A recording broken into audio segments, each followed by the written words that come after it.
Good afternoon, everybody, and welcome to our special financial topic meeting of council for December 13th, 2021.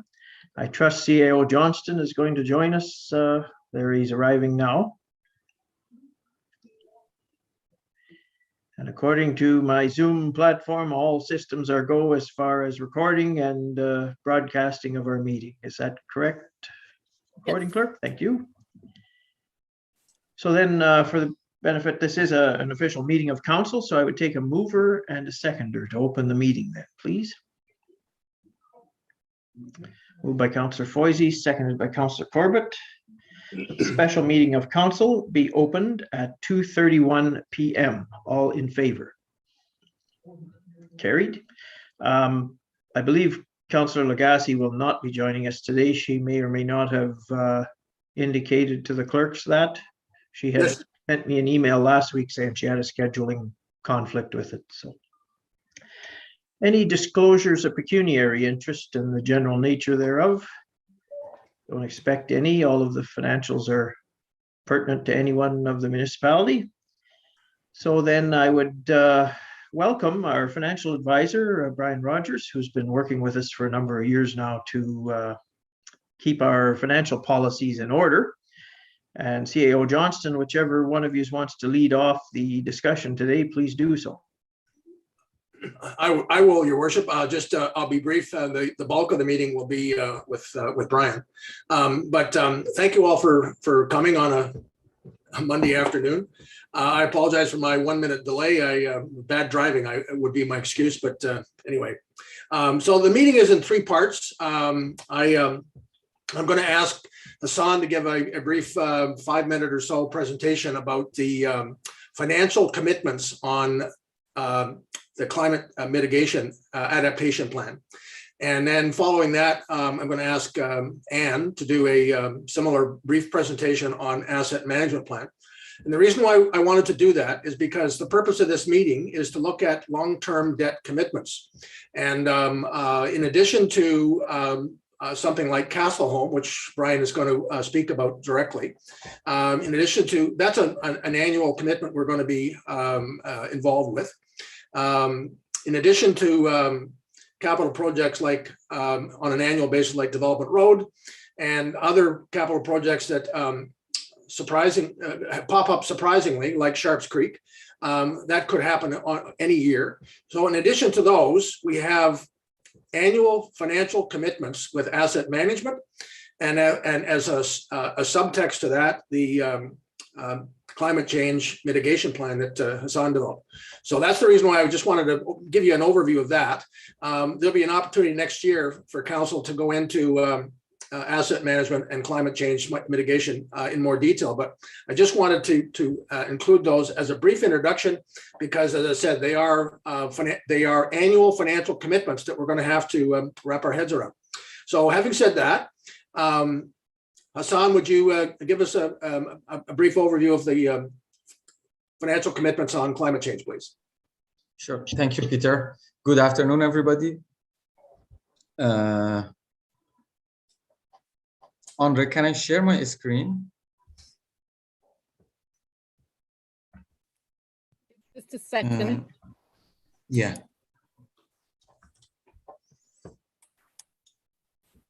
Do you see my screen? Yeah. So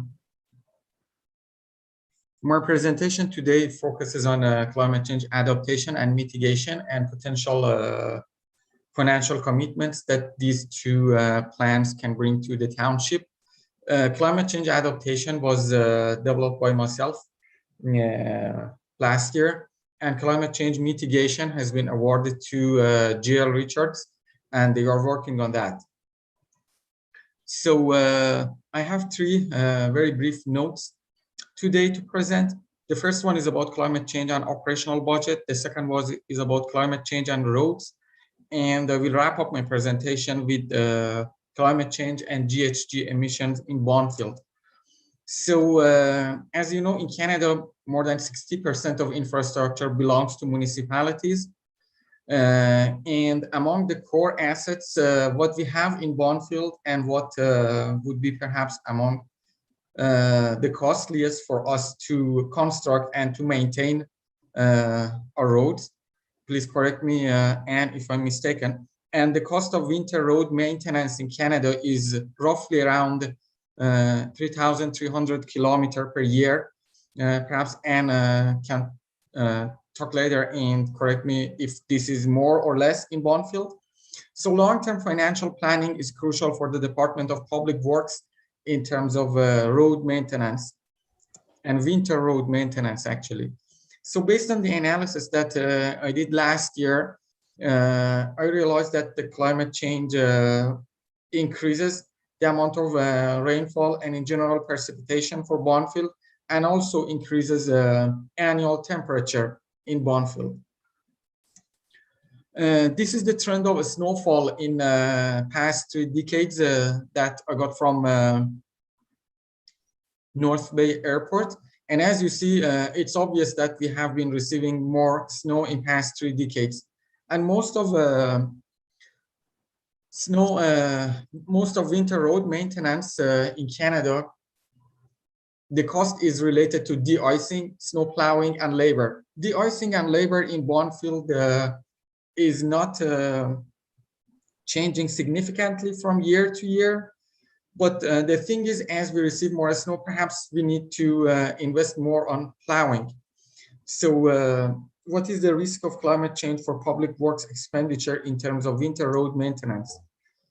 So I used a winter severity index, and I analyzed around 1 decade of data.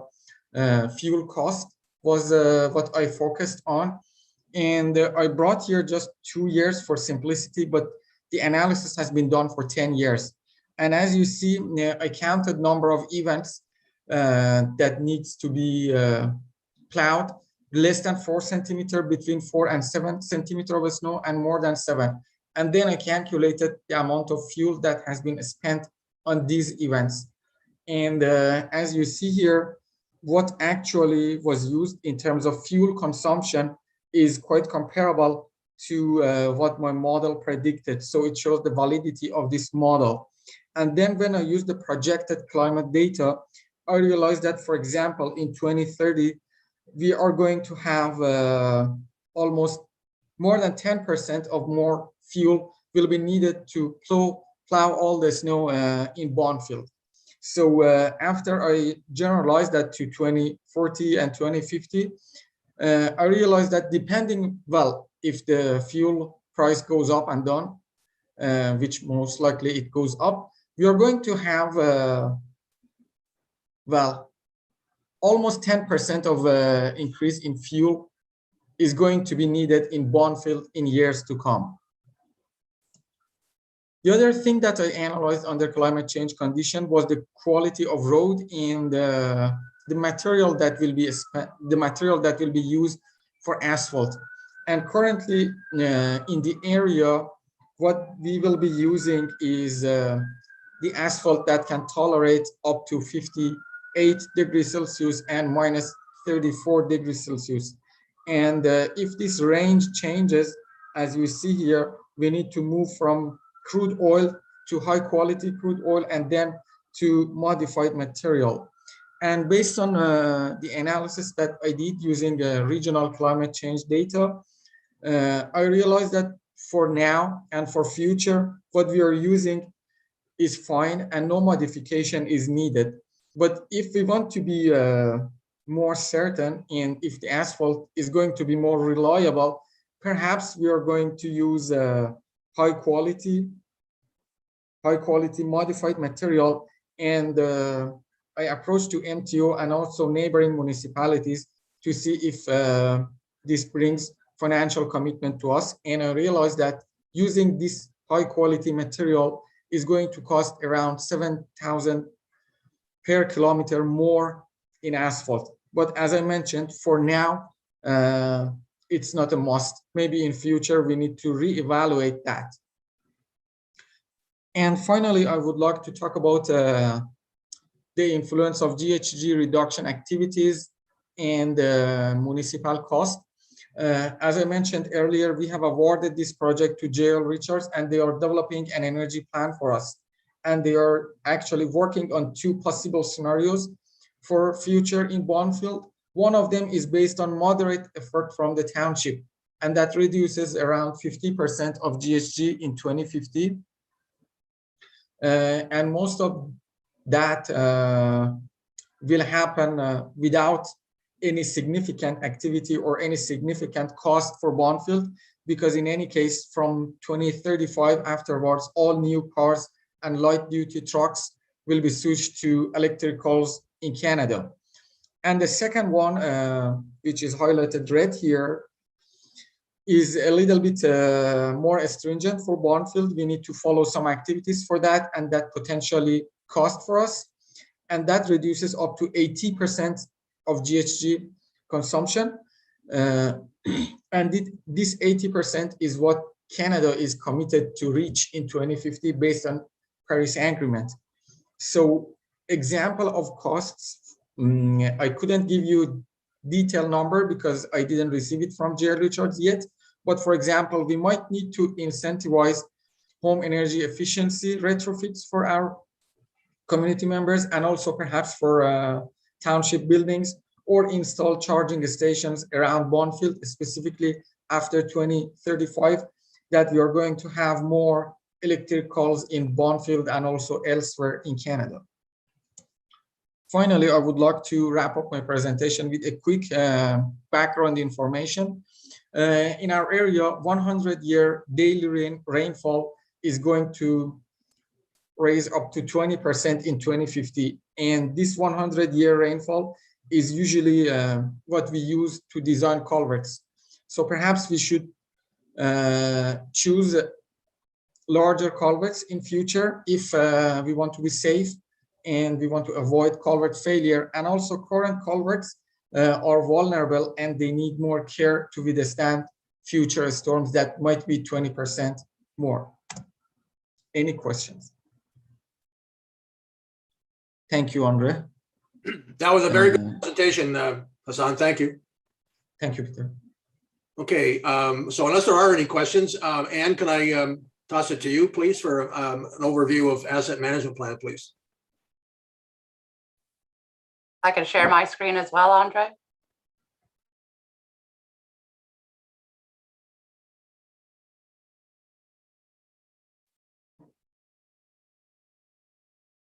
So I'd like to talk about asset management planning. Everybody can see my screen? Nope. Oh.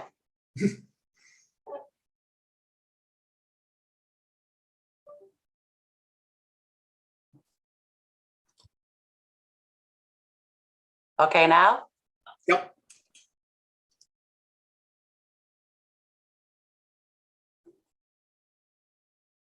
Look at my pretty transitions, Hassan.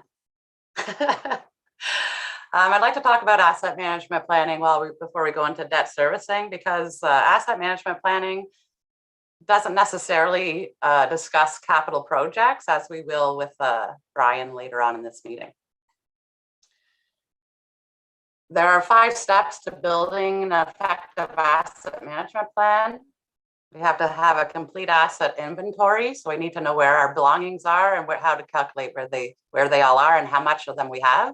We have to calculate our life cycle costs, set levels of service, apply cost-effective management and maintenance programs, and execute long-term financial planning.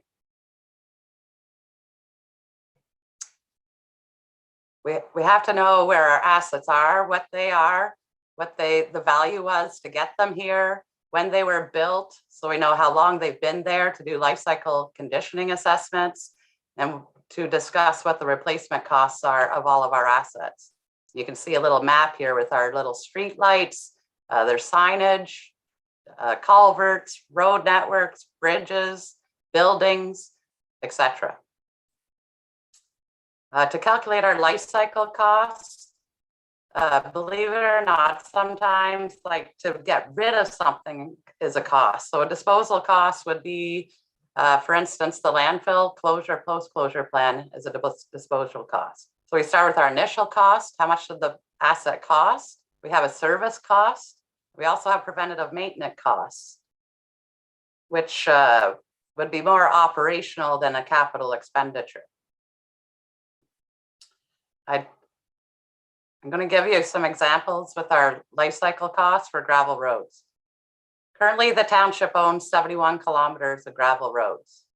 It is recommended that every 3 years that we give them 75 millimeters of gravel. A rotation of 23.6 kilometers per year at $25,000 per kilometer. Calcium costs $684.50 a kilometer per year. If we do a program for 23.6 kilometers of gravel and the calcium, it would cost $638,599.50 a year. Our current budget for gravel is $50,000 and $65,000 for calcium, which is a deficit operationally of $528,599.50. We could change our life cycle plan to be a 4-year program at 17.75 kilometers, which would be $492,349.50, or reduce it to a 5-year program at 14.2 kilometers at $403,599.50. We have not graded the road yet, and we haven't added any costs.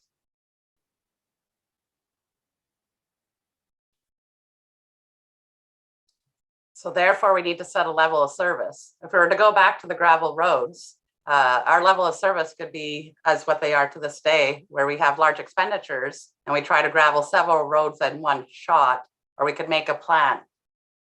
The level of service is what we're currently providing. A level of service is what is expected to change. The cost of our levels of service. Is there a funding to support any change in our levels of service? If our current levels of service are meeting the needs of our expected users, and minimum maintenance standards is also a level of service.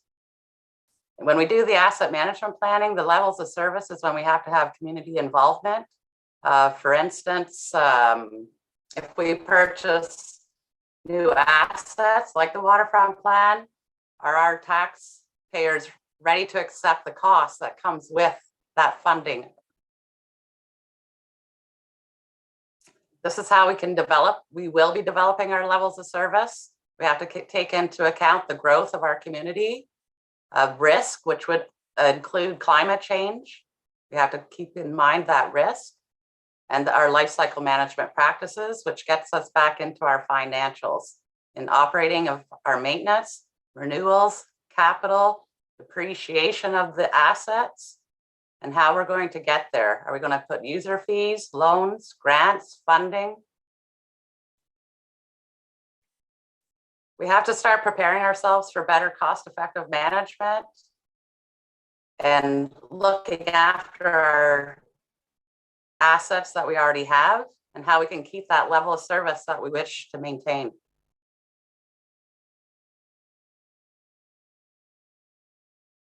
This is a little diagram of cost-effective surface treatment, life cycle events. Our current operating budget to main surface treatment is $0. If we had an annual budget, instead of looking at the road as its entirety, and we did 4.7 kilometers of maintenance, it would be about $178,000 per annum. And this shows like your pavement condition index and how here it is excellent. If we do these little maintenance treatments, like every 8 years, you're supposed to put another coat on surface treatment. It brings it back, the condition back up to good, whereas doing nothing just reduces the effectiveness of the road surface completely to zero. We have to execute some long-term financial planning, and that's why Brian's here to discuss that with us. So how we could get our operating budget up to par, as well as how we're going to finance capital projects and rehabilitation projects in our future. And I've just briefly discussed our roads. We still have a main office to look after. We still have a pharmacy to look after with a medical center. We have playground equipment, beaches. How do we also maintain those assets and still keep looking into the future to give our taxpayers something else like a new asset such as the waterfront plan. And that's my little discussion about asset management planning. And I look forward to working with council in the future with the asset management plan and having our discussions. Thank you, Anne. Very good presentation. I see a hand up there. Jason, did you have a question? I did actually. Just my only question is, I appreciate, and it's a good presentation. Where do the numbers come from for how often the gravel needs to be replaced on the roads? Because I would imagine, that would depend on the how many vehicles travel in the road. It is. So I'm just wondering where all that. Engineering. It was a pretty simplified number. Through engineers and our road need studies, it discussed how much quantity you need to put and how often you do it. In discussion with our township engineer, you would go physically look at the road and you kind of condition that road. So perhaps you wouldn't have to do that road and you could skip that road and do another road that would be more prioritized. So do you have a more localized number for Bonfield given the traffic on our typical road, or is this just kind of the overall, it's every 3 years you need X number of gravel? This is based on a road need study that was specifically made for the township of Bonfield. Thank you. You're welcome.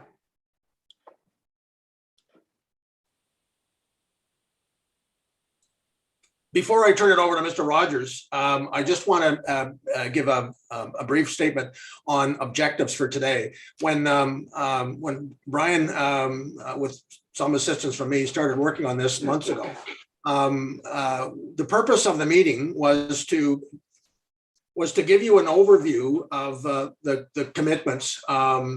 Some perhaps you knew of, some perhaps you weren't aware of, that our municipality will be looking at on an annual basis. And the numbers are significant.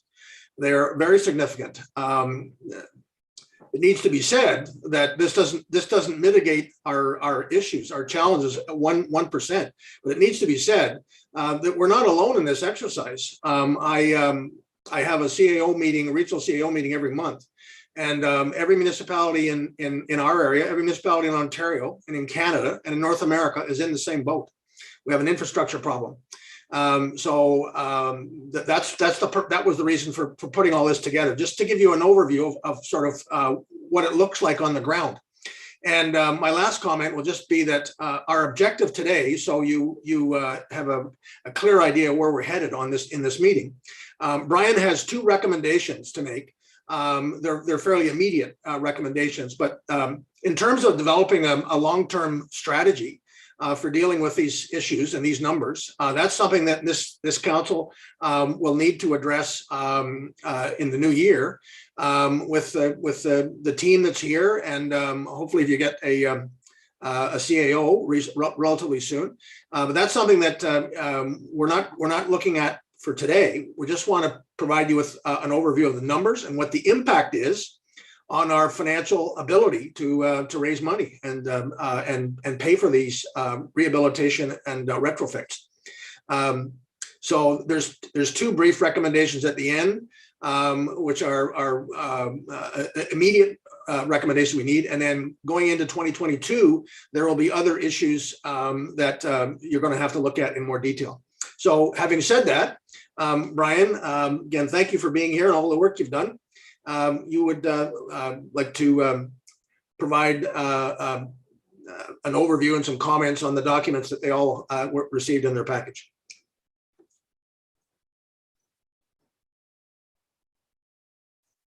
Oh, you're muted.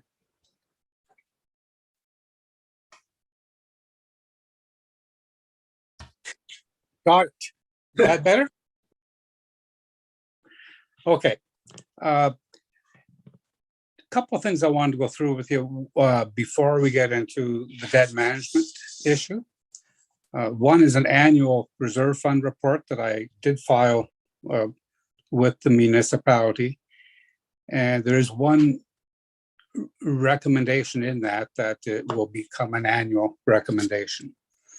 The reserve fund policy, as if you recall, we've dealt with it in detail in the past, and there's no plan to go back and look at it again in detail until early in the next term of council.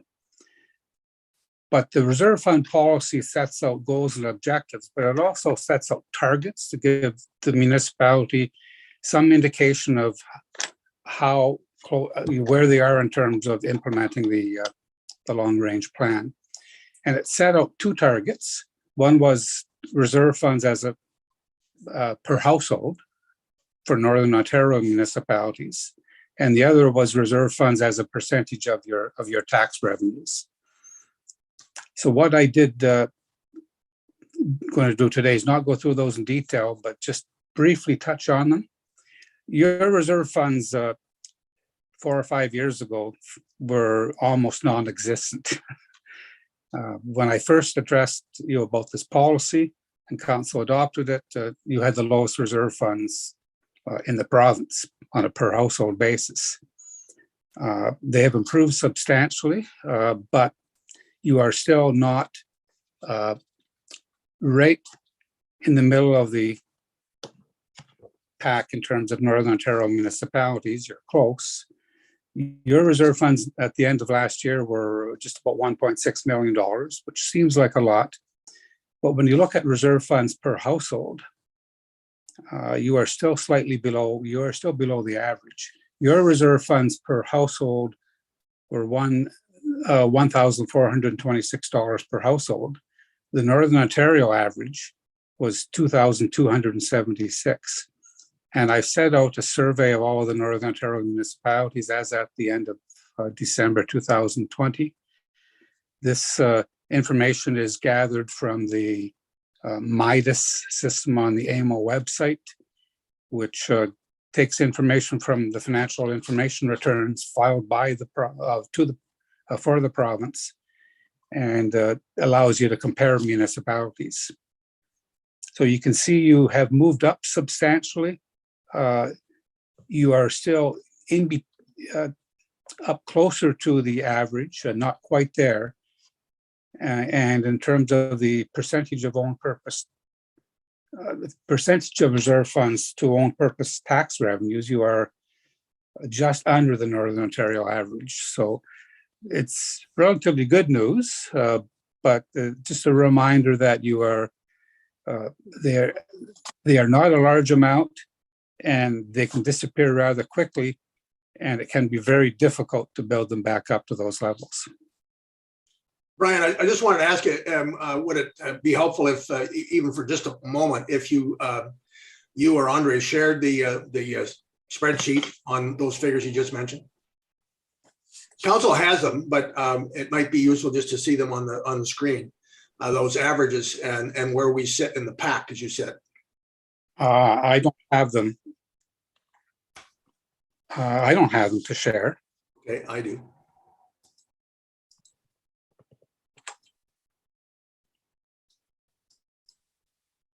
Are you loading the reserve fund?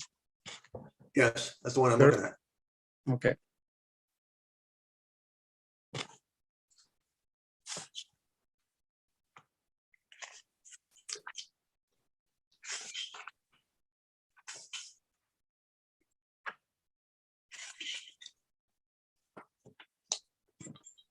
Okay.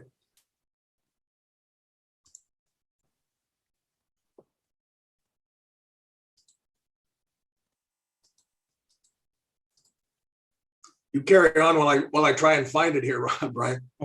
Okay. So if you look at, if you have in front of you, the reserve funds per household, there's a 4-page document that lists the 160 or so municipalities in Northern Ontario. And it lists for each municipality the number of households, the discretionary reserve funds. And I don't include water and wastewater because they tend to distort the figures. And for the most part, water and wastewater reserves are used for water and wastewater purposes only. So I excluded those, and then it shows the reserves per household as at December 31st. And the list the list lists the highest per household first, and you'll see there's 4 pages. And if you look down to the 4th page, you'll see Bonfield. You're still in, you can see where you are relative to all the municipalities. You're still the 96th highest, which out of 116 municipalities, you're still below the average of 2,276 per household. But it has improved substantially. And to reach the average per household of 2,276, which is the Northern Ontario average, you would need to build your reserve funds up by another $950,000. I only show you this to demonstrate that, yes, you have reserve funds, but you have to be careful how you use them. The policy sets out where the municipality should use those reserve funds, but generally they're for purposes of unexpected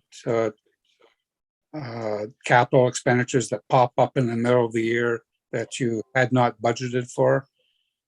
For instance, if you have a major flood, takes out a number of roads and you have to spend $1 million, but you had already finished your capital program for the year, it gives you a place where in those emergencies you could draw some money from. It also allows you, the policy also states certain reserve funds to allow you to minimize any impact on major changes to the taxpayer. And the same goes for the second appendix, which lays out discretionary reserve funds as a percentage of taxation. You are very close to the average there,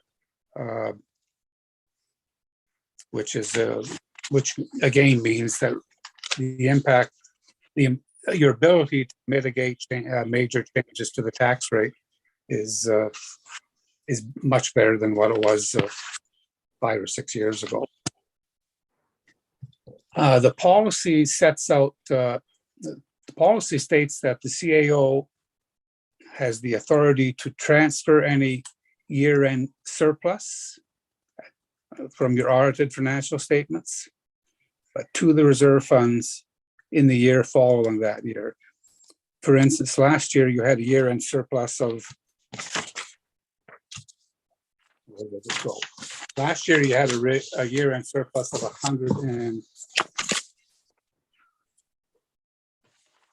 $169,401.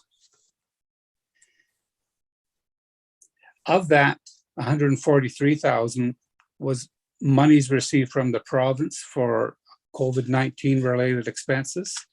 Very much of what was received in 2020 was used. So the amounts that were not used are being recommended to be transferred to a pandemic reserve fund. In the 2021 budget, it was assumed that costs were going to increase substantially and that you would have to draw from this reserve fund to offset those costs. So it's very important that those monies be put into a pandemic reserve fund so that when the year end is completed for 2021, we determine what the costs were related to the pandemic, that you can offset those by transferring monies from this reserve fund. And then the balance of the surplus, I'm recommending be transferred to the tax rate stabilization reserve fund.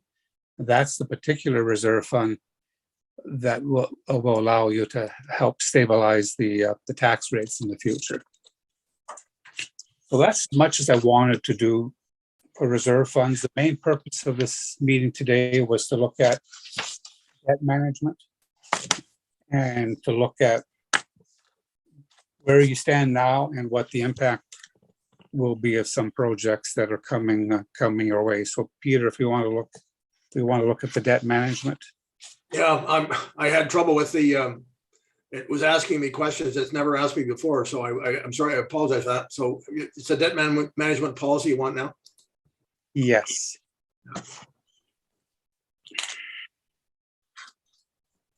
Again, the council did adopt a debt management policy a number of years ago. It was reviewed in detail a couple of years ago, and it should be reviewed again at the beginning of the next term of council in some detail. At that point, you have a better idea where you stand on a go-forward basis with potential debt requirement, and the policy may have to be reviewed and amended in light of what information is available at that time. With the screen sharing, Councillor Viancourt might not have appeared to some of you there, but it appeared he was seeking to ask a question a moment ago. Is that correct? Yeah, thanks. That's okay. Mayor, I just want a quick question to Brian. Sure. Okay, looking at these numbers with the that we have on our list,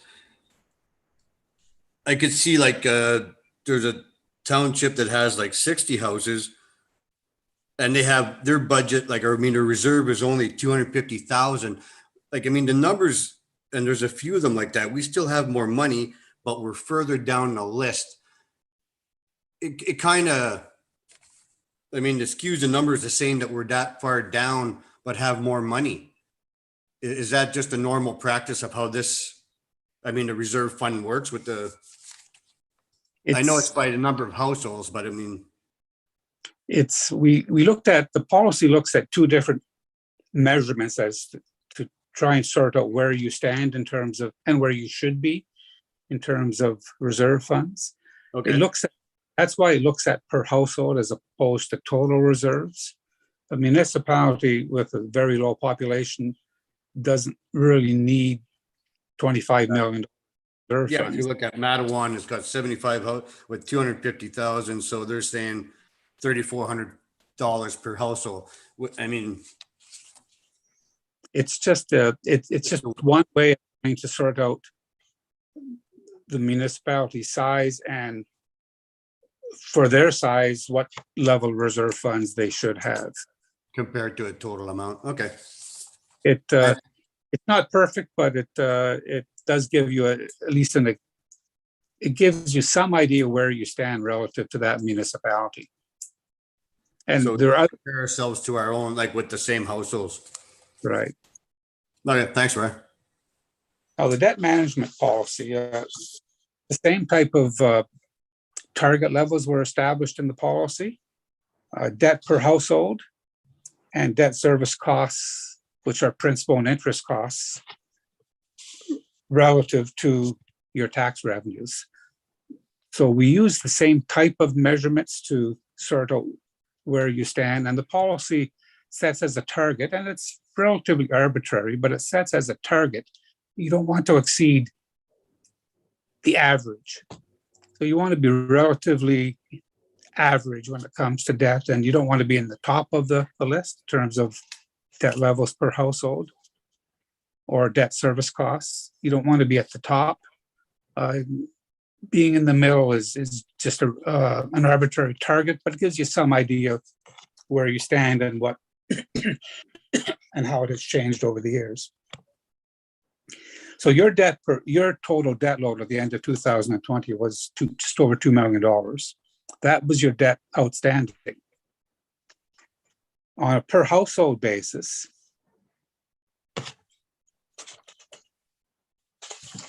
you look at the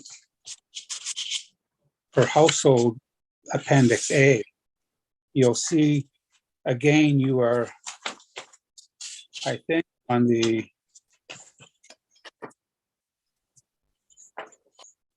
first page. So if you look at your debt per household on that Appendix A, on page 1, if you look down to number 22, your debt per household was $1,786. If you look at the average for all the Northern Ontario municipalities on a per household basis, the average was $1,933. So you're not far, you're still slightly below the average at the end of 2020, but you are relatively high on the list in terms of debt per household. And that's because there are still a lot of municipalities that have not started to use debt to deal with their infrastructure deficit, like Bonfield has.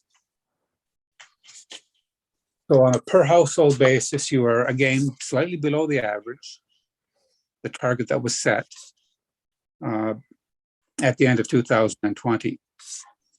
If you look at debt service costs, which is the next appendix, Appendix B, again, you'll see that you are on the second page this time. Your debt service costs in 2020 were $213,000. So that's the principal and interest payments on the existing debt. As a percentage of your taxation revenues, it was 7.7%. Kind of compare this to what the province sets as a debt repayment limit, where they say the maximum you should reach is 25%. If you look at this list, you'll see there are very few municipalities anywhere close to that level. That's why we use average to kind of determine where you stand relative in the province. So you are relatively close to that average per household, again, or average debt service costs. You're not in bad shape. What we wanted to do in this report is sort out some of the issues coming up and what impact they're going to have on your debt levels. So for instance, if you look at that same Appendix A, and you look at page 1, where Bonfield currently has a debt per household of $1,786 per household. The Castle Home project is something we know that's coming, and it will impact you in the future. I don't know whether Council has received any recent updates on the project. I used the latest figures I had dated back to April of this year, where Castle Home had set out 3 options for municipalities to look at. One of those options assumed that each municipality would have to guarantee some provincial debt for the project. That has since been taken off the table. So there are 2 options. One option would be for Castle Home to issue debt for the whole cost of the project after provincial funding. And then each municipality would have to guarantee their share of the debt. But the Castle Home would actually issue the debt at the end of the project, which would be in about 5 years. The Castle Home would issue that debt, and then each municipality would have to guarantee their share. Castle Home share at the time was estimated to be just over $2 million. That would double your effective debt load at the time, based on what the debt load is today. It would double what the current level of debt is. And your debt per household, just looking at it, if it had to be issued today, would rise to $3,619 per household, which would put you into the top 10 on this list. That's still 5 years down the road, but it just gives you some idea of what the impact of that project will be when it finally hits the municipality. The other project we looked at was the Development Road project, which latest estimate that I was given is that project would cost about $3.5 million, which was the estimate provided by the engineer. That project, if it was to be completed and completed now, would probably require issuing of debt about $3 million if you could not get any further grants from the province or federal government for it. So again, what we're trying to demonstrate is what the impact would be if you had to issue $3 million for that project and guarantee the debt of $2,059,000 for the Castle Home project.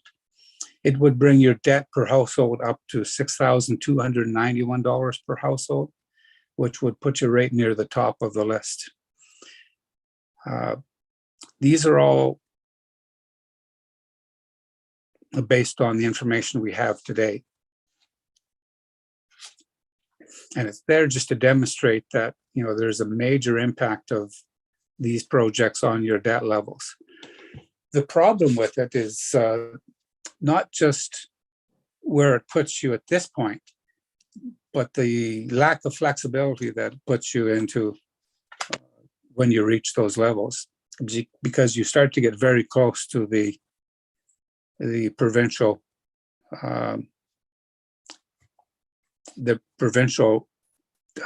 debt. What's it called, Peter? Quick. The provincial guidelines that are set out in terms of max. Yeah, the target. Debt ceiling limit. Yes, they have a ceiling, and it would put you very close to that, and really leave the council that they know very little flexibility to proceed with any large projects.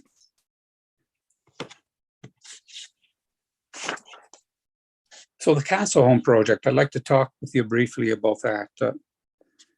Again, at the time that I prepared the report, the best estimate that I had was that your share would be $2,059,000. And I've quickly touched on what the options are. The one option is Castle Home would issue the debt. The municipality would have to guarantee the repayment of that debt for their share of that debt. And based on the interest rate that they had used at the time and a 25-year amortization, your share would be about $120,000 a year. $120,000 a year on your budget based on the current tax levy would require an increase of about just over 4% just for that, to assume that debt. The other option that Castle Home had put out was that at the end of the project, Castle Home would levy each municipality for their share, and then that municipality would have to determine how they would finance it. That could be an issue for a lot of for some of the municipalities, especially the small ones. So certainly, I had been hoping that the first option is the one that ends up being accepted and recommended. Then that's that Castle Home issue the debt, and the municipality guarantees their share. A 4.1% increase for one project is a fairly big impact on your operating budget and on the taxpayer. So I put out an option. This would likely be about 5 years away before the impact would be seen, before you had to start repaying your share of that debt. One option would be for you to start putting monies into your operating budget, so that when the debt was issued and you had to start repaying your share, there wouldn't be a big impact on the taxpayer in that year. Instead, there'd be a relatively small impact each year. So if you started putting in $25,000 in next year's operating budget, which is less than a 1% impact on the tax levy, and kept increasing it each year, so that at the end of 5 years, you had enough in the operating budget so that when the debt for that project has to start being repaid by the taxpayers. It would be offset by the amount that you've already built up in your budget for that project. So that's just one option I put out. The other option is, of course, just to wait until the end of 5 years, and the council of the day would have to deal with it then. So you'll see when you look at the recommendations at the end of the report, this is one of the recommendations. What I'm recommending is just that you adopt it in principle so that the staff would include it in the operating budget in the draft. And then when the draft budget comes forward, I guess it can be discussed in more detail at that time. Just to add to that, Mr. Rogers, for a moment, as you know, Castlehome's been a moving target for quite a while and has moved to the front burner of the past 6 months or so. In as brief as I can be brief, and I'm never brief, I'm going to just spell out the latest in that I think your plan to address the tax increase potential is good, and we should adopt that irregardless of what happens over the course of the next week. But the latest that's come from the whole conversation related to Castleholme, and I'm saying this for the benefit of council and perhaps anybody that watches this meeting later, of the public, is that the city of North Bay, if all rolls out and all member municipalities come on side and the city of North Bay itself comes on side, that, as you know, being a former employee, is the largest shareholder owner of Castleholme. They are going to take over sole ownership of Castleholme and allow Castleholme to operate as a standalone entity of the city, with its board much in place the way it is now. But there wouldn't be members from the outside municipalities, because owners such as us, Bonfield Township, would no longer exist. We would hand over the keys to our share of the ownership to the city. In turn for that, we need to commit to our cost of rebuilding the new Castleholme, which, as you described, is a substantial amount of money. The exact figure may or may not be that $2,059,000. But the levy that we currently pay on an annual basis will cease to exist, because the operating levy, which approaches $100,000 a year in our case, would then be diverted to paying our interest and principal payments on the reconstruction costs. So while it won't be exactly a net zero change in us, in our case, for relinquishing our ownership stake, it'll come very close, within probably 1 or 2% of the tax rate increase necessary for the overall picture.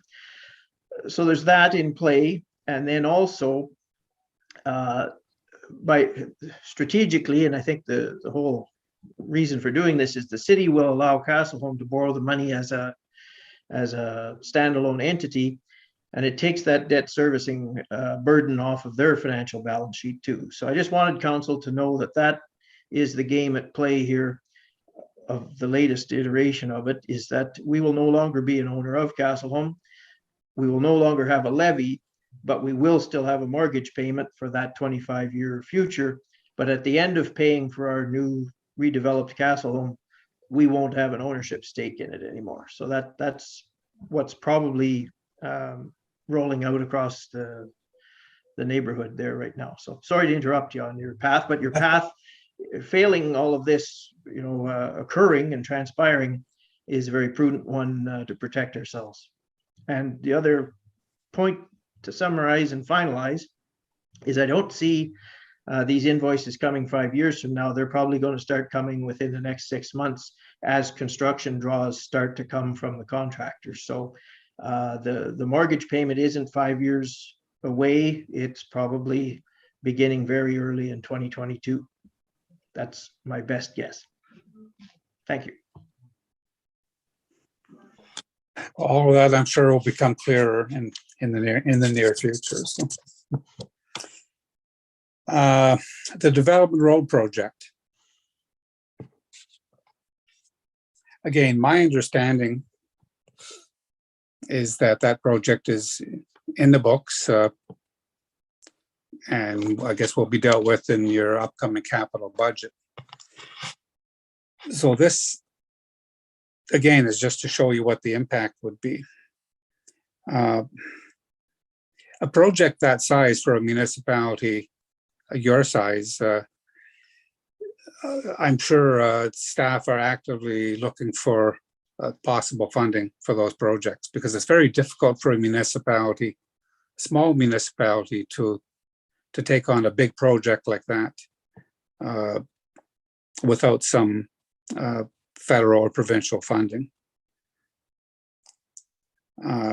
You do have tax,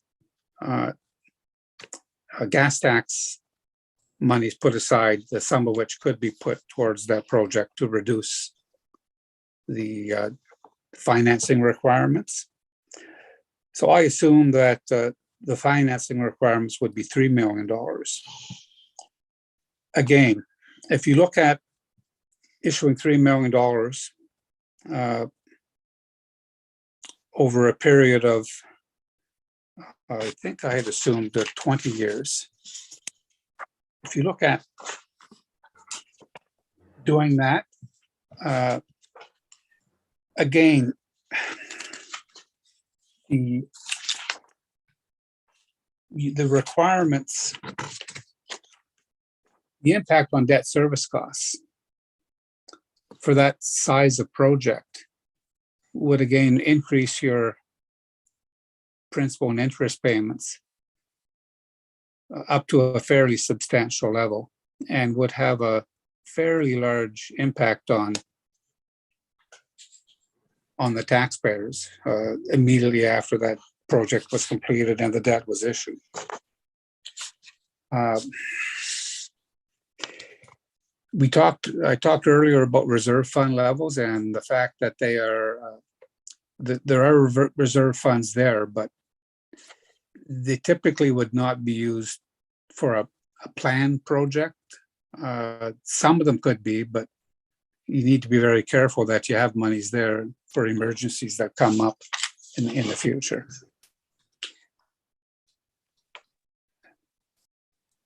Brian? Mm-hmm. Yes.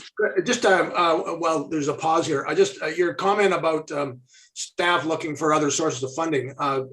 You and I've discussed this, but for council, since this report was done, there have been some additional funding limits lifted, and as Brian's report says, the federal gas tax has been doubled, was doubled for this year.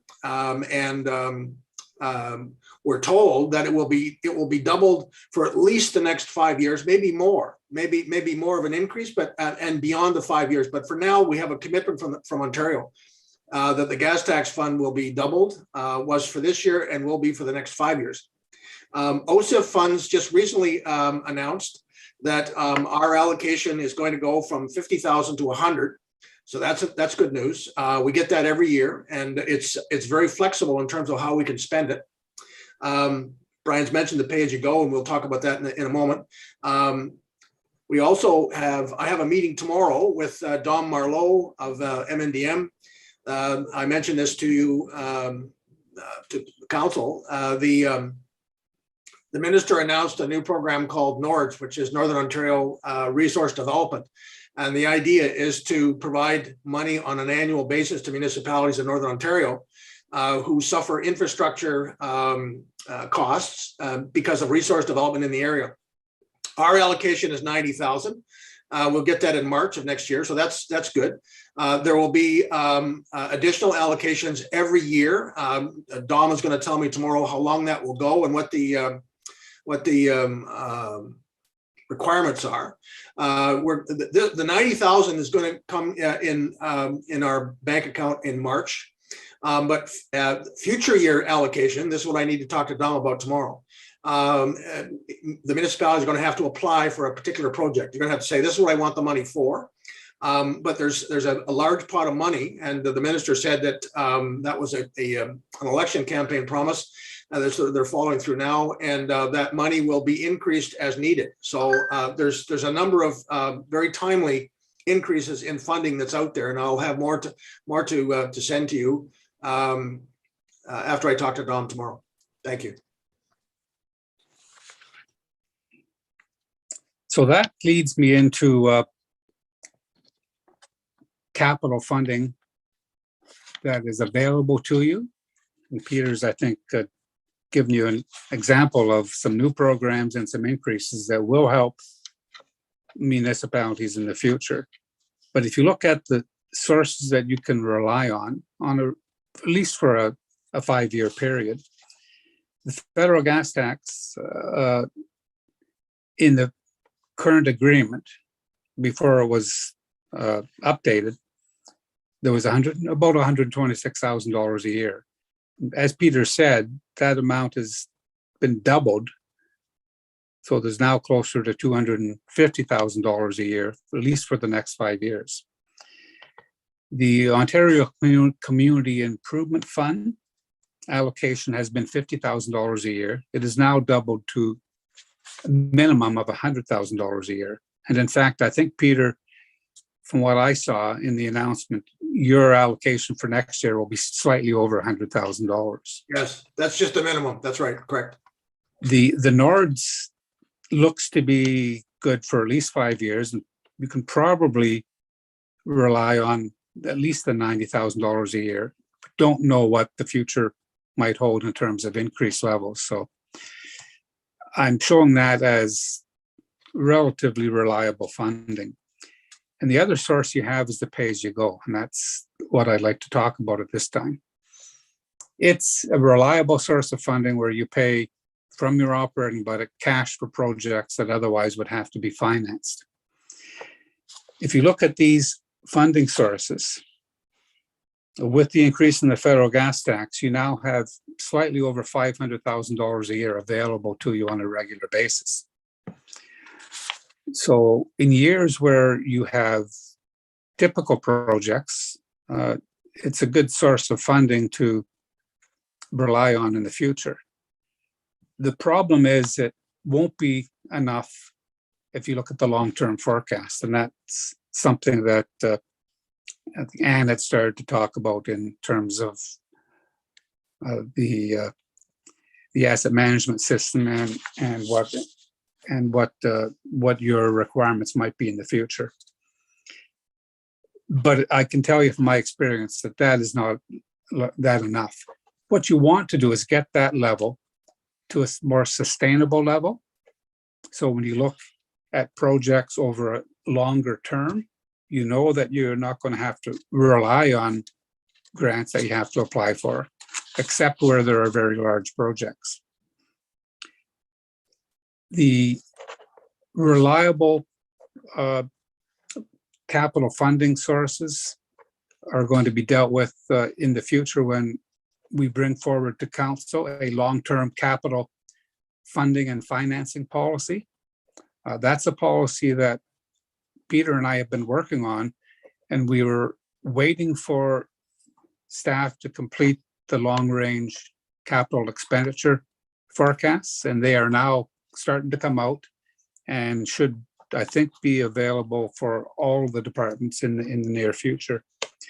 That will allow us to look into the long term, at least 10 years, maybe longer, at the annual estimated requirements. Knowing what your reliable funding sources are, it'll give the municipality and the council some idea what debt might be required in the future. And the policy will establish sustainable capital funding levels. By sustainable, I'm talking about the funds that I've listed here that total just over $500,000 now. The policy and the long-range capital expenditure forecast will allow the municipality to calculate what level you should be at there. And it will be more than that current level. how much should you have available to you on an annual basis that you can rely on in order to move forward with your asset management plan capital requirements. The policy will also set out recommendations on how you will get to that level. And part of that will be to increase that pay-as-you-go level so that you can slowly build up your annual capital funding requirements to a sustainable level. Sustainable means that on average, that's the amount you're going to need. There may be some years when you don't require that much. You would put those monies then into a reserve funds, much the way you do now for the federal gas tax. The policy would also show in those years that you require more, that you can use those amounts put into those particular reserve funds. Like right now, if you don't use your OSIF or the NORDs, you can put them away to use for future years. The policy will, and the long range capital funding or expenditure requirements will give you some idea how you're going to finance and fund all of those projects in the future. But that pay-as-you-go needs to increase to get to those levels. The policies I've developed in the past, and it's quite common for municipalities over the last 10 years to be building up this pay-as-you-go component by including an allowance, an increase each year equal to about 1% of your tax levy. You do that over a number of years, and that pay-as-you-go component would increase, and the total sustainable funding levels would increase until you get to a point where they are at the sustainable level. If you look at the report, I included a summary for the Public Works Department. I didn't list all of the projects, but some idea what projects might be required over the next 10 years. My understanding, this was the first draft, so it's something that staff are going to have to look at again, and the CAO. But it gives you some idea on the type of projects that would be a requirement over the next 10 years and how much they are. And if you look at those projects, you'll see why I say the $500,000 that's available now on an annual basis that you can rely on is not enough. You're going to have to build that level of funding up so that you can move forward with some of these projects. The long-term capital funding and financing policy will then look at the impact of the larger projects and having to issue debt for those projects, what the impact will be on the taxpayer on a go-forward basis. And that's why it's an important policy to look at and to adopt, because it gives you long-term planning, a long-term planning tool for capital expenditures.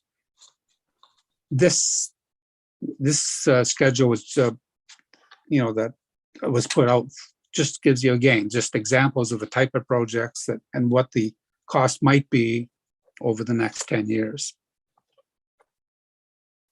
Right. Yes. No, I was just going to make a comment that I hope will give some medium comfort to the members of council and the mayor and to any of our residents that are watching it now or later, that the debt management strategy policy that Brian has been talking about and that Brian developed and provided to council a few years ago. And I want to give credit out to council for their foresight in adopting that.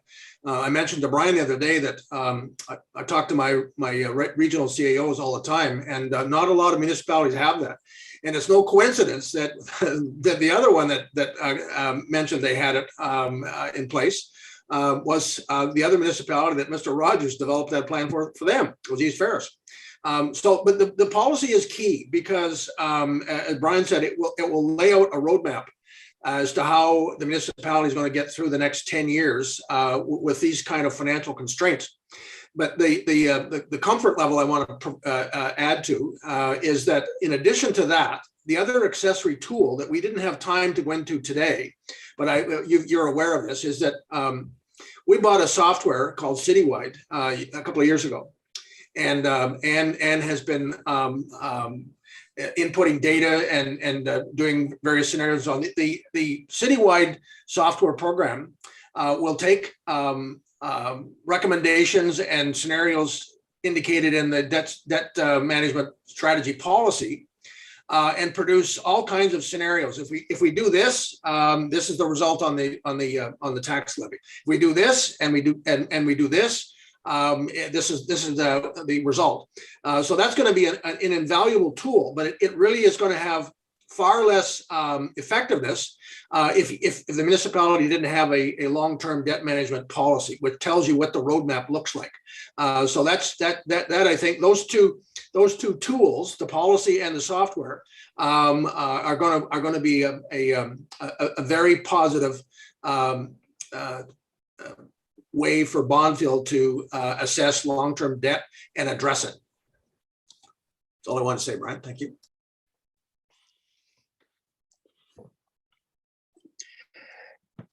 Okay, so I guess where we are now then is what I've tried to show you is what your current debt load is and how you compare to other municipalities. I wanted to set out to you where you stand relative to the policy you've adopted. So to show you that you adopted a policy and you are relatively close to the targets that were set as maximums for that policy, or minimums in terms of reserve funds. But there are projects coming up that will impact it. And, more thought needs to be given, I guess, to the future projects and how they're going to be funded or financed, given the impact of these projects.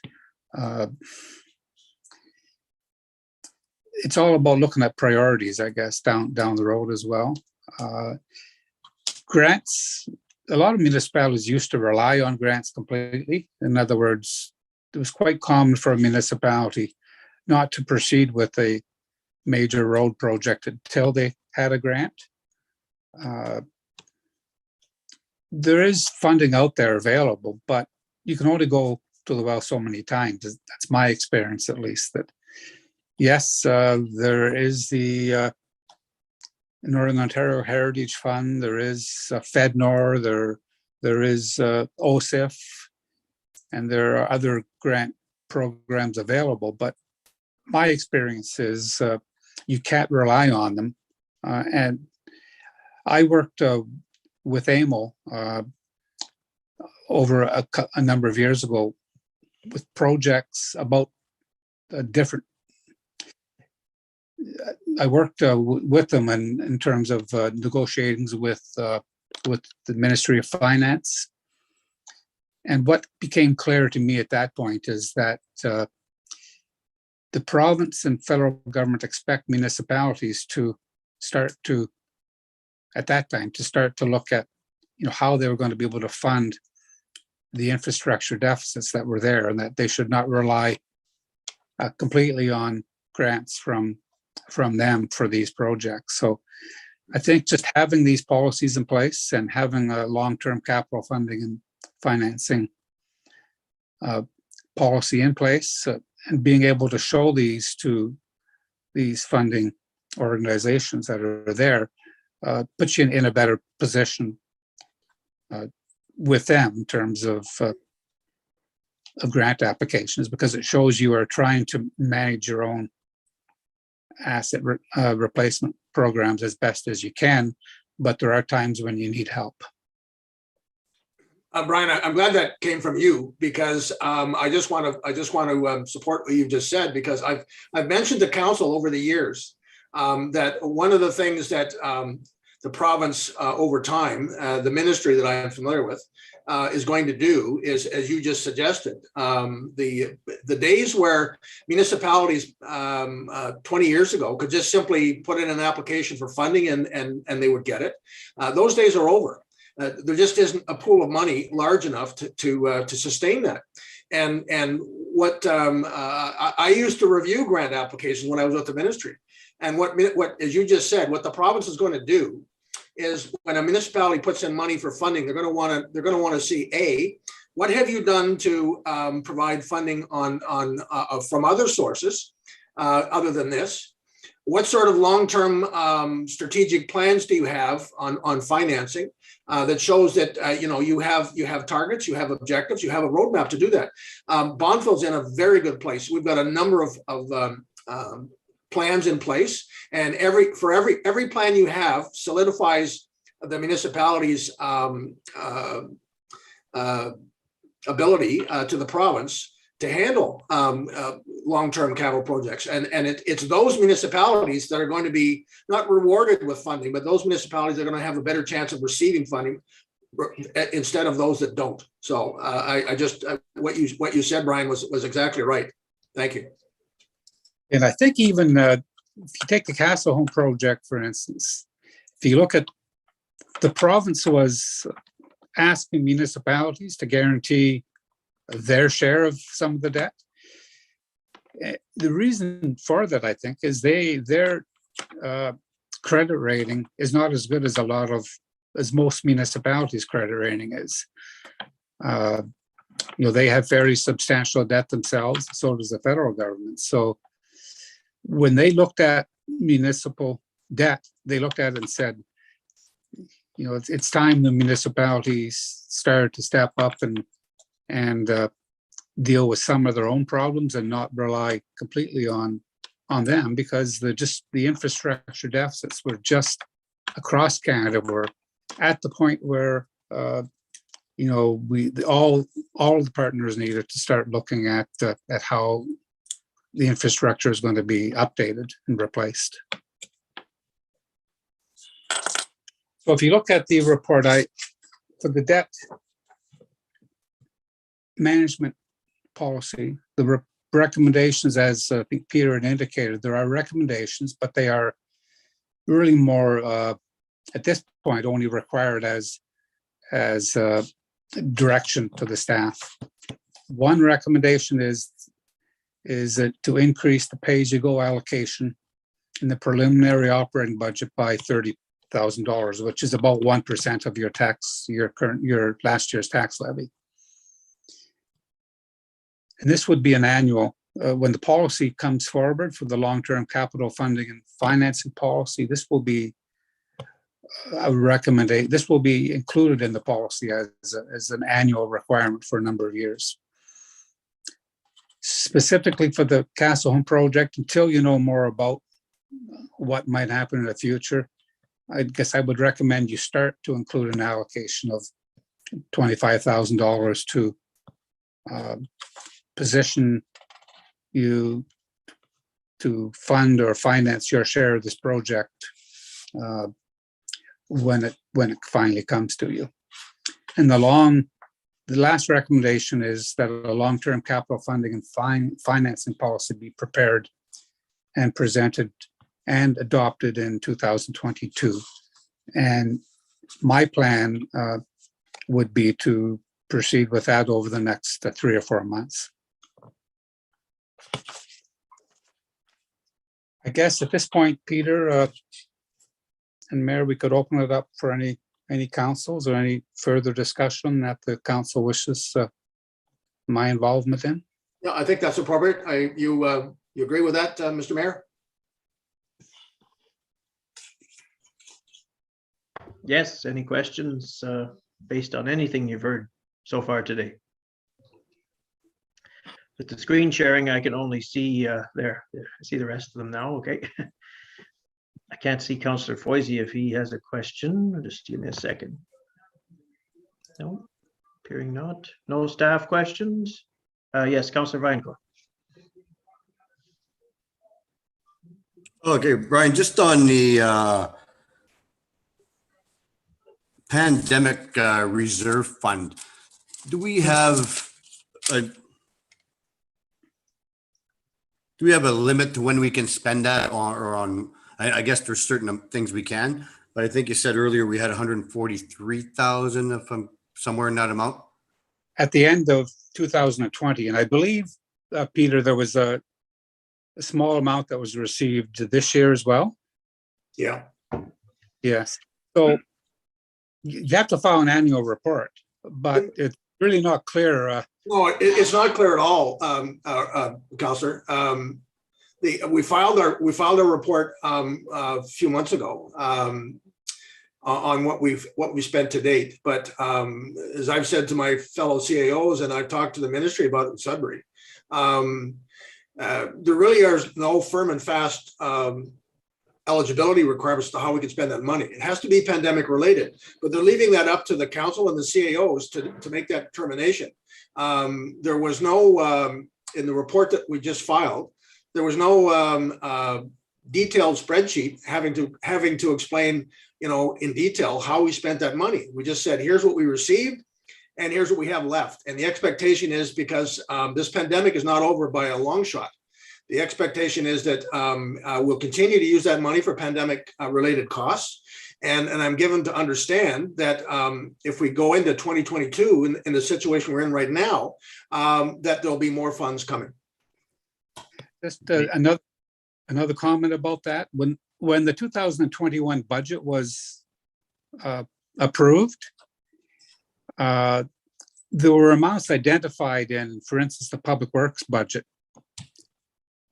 for pandemic-related costs, which in fact were related to the supply chain issues. So there was an anticipation that costs would be up because of shortages of some of the construction supplies needed for some projects. So what was done is that there was separate lines included for pandemic-related costs in 2 or 3 of the budgets, and then offsetting that, there was transfers from reserves to offset those costs. So the idea was hopefully some of these costs, although they might spike because of supply chain issues this year and next year, that when things settle down, finally the costs would go back more to historical levels. So the idea was put this money into reserve funds, because you did have some costs this year and you're going to have to draw from those funds to offset them. Okay, thanks, Brian. The other comment I could make on that is that I mentioned, we've been using that money, and for my part, I've been very liberal, small L, in how that money is spent, because I've cautioned some of my fellow CAOs that who have not spent the money as liberally as we have. And I said, at the end of the day, next year, when the province thinks that more money is required by municipalities, first thing they're going to ask you is, what have you done with the money we gave you? And if you didn't spend it, or at least produce some indication that you've tried to spend that money, you're not going to get it. So it was a fine line we had to walk, that we needed to spend the money in areas that I would be able to justify. We needed to do that because that's what the money was given to us to do. And there's been no pushback. Every time I've had conversation with Brian Searle, and he talks about, what sort of things have you spent that money on? It wasn't required in the report, but Brian asked me, and I told him, he said, that's right, exactly right. You're using the money the way it was intended. Great. Just one more thing, if I could. Okay, Brian, so if we're in the middle or the bottom of the pile with the household debt, what do you recommend for the next year or two? Can we just put more in reserves? Are you like a number? Do we 50,000 or what's your recommendation?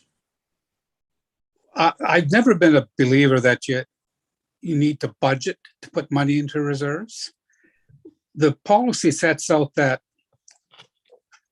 if you receive a one-time source of revenue, for instance, if you sold a piece of land and you got $50,000 for it, don't reduce your budget by $50,000 because it won't be there next year. Put that money into reserve funds. If you have a surplus at the end of the year, small, put it into reserve funds. but generally it's one-time sources of revenue. The policy should states you should put them into reserve funds to build them up. The policy also really is strong on recommending that you don't rely on using them unless it's in an emergency. For instance, as I mentioned, if you part of the reserve fund is for emergency capital. You prepare your capital budget in the spring. Tenders are awarded. The work starts. Then there's a flood in September or something that washes out a road. Well, it's too late to redo your capital budget. That's the appropriate time to use some of those monies. The same as if there's a one-time addition to your operating budget. There's something that comes up that's one time, it would be appropriate to use reserve funds for a one-time requirement, but you can't rely on them on an annual basis. If your tax levy is going to increase substantially in 1 year, and the council wants to mitigate that, you have in the past used the tax rate stabilization reserve fund to reduce the requirement for the taxpayer, but it's important that you don't rely on it every year. So for instance, if you had $75,000 coming from that reserve fund last year, you should try and reduce it the next year over a period of 2 or 3 years so that you're not relying on it. And so that the reserves don't get used up for emergency purposes. So that's, in a nutshell, that's what the policy.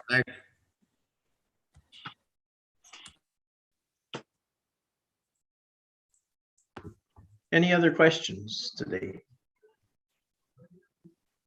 Yes, Councillor Corbett. Thanks. It's actually not a question, it's more of a comment, and I'm delighted to see this document come forward. So just kudos to CEO Johnson, staff, and of course to you, Mr. Rogers. I would say for a small municipality, we're punching above our weight with the maturity of a document like this. So it's fantastic. It's very transparent for our taxpayers. So I think it's a great roadmap. I look forward to seeing the minor updates and tweaks with the new good news that CAO was talking about, with some additional dollars coming from the province, and then creating a roadmap moving forward. This is fantastic. So Thank you for that, Councillor. Okay, just not to discount what we heard earlier in the development road financing type of thing, but I just made point of note that we're spending $50,000 annually on patching that road. The public works manager pointed that out to us when we made the decision to take on that project. So I'd far rather put $50,000 towards a mortgage against the road than throwing it away annually in relentless patching. So that just said that for the benefit of our listening public too.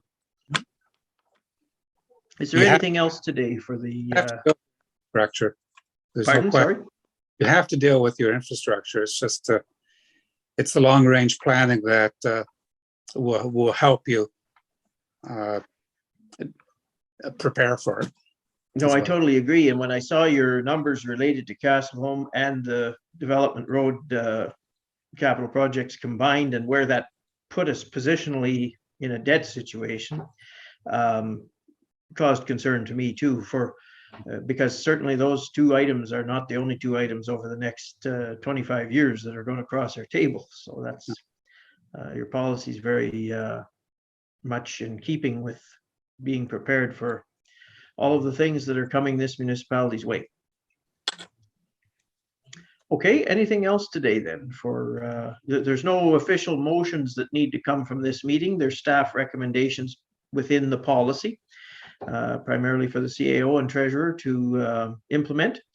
And this was an awareness meeting for council to come up to speed with our financial policies, and those two key items, of course, that are front burner for us financially, major ticket items, development road and Castle Home. So, and the climate change presentation was good too, because it showed that whether we like it or not, and we can fully recognize that weather and the environment itself is the driver of all of the costs related to our infrastructure type things that are out there. So, CEO Johnston, do you have anything else to add before we close out today? Well, just on the a bit on the comment made by Councillor Corbett, I just want to mention that I appreciate him saying that, and he's right. The team and I have talked for years that I said to them in my first year as CEO that I don't want to be part of the pack. The dogs that are sled dogs, if you're not the leader of the pack, you've got one view, and it's somebody else's rear end. And in many ways, Bonfield has demonstrated that we are a small municipality with a big heart, and that and this is a shout out to you, Mr. Mayor and Council. We couldn't have done a lot of these things that have resulted in steps forward for the municipality without your support, Randy, to what I do, and staff and council. It's a team effort. But the climate change plan that Hassan overviewed for you, which I think is an excellent plan. That's another example of where we really punched above our weight, because we're only one of 10 municipalities that received a grant to do that. We put it in an application, and we were the smallest municipality that did that.